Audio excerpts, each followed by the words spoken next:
Ayu Ting Ting mengajak Umi Kalsum, Ayah Rozak, Bilkis Humairah Razak dan sang adik berkunjung ke rumah lokasi film Pengabdi Setan.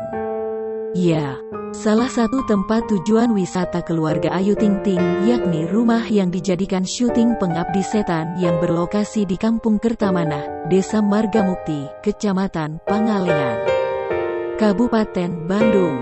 Momen liburan keluarga Ayu Ting Ting itu dibagikan Umi Kalsum dalam postingan foto di Instagram @mom_aiting92 pada Rabu tanggal 19 Mei tahun 2021. Dalam foto itu, sejumlah sudut rumah Pengabdi Setan didatangi, termasuk di ruangan tempat foto-foto yang berbau mistis. Postingan ibu dua anak itu pun lantas mencuri perhatian warganet.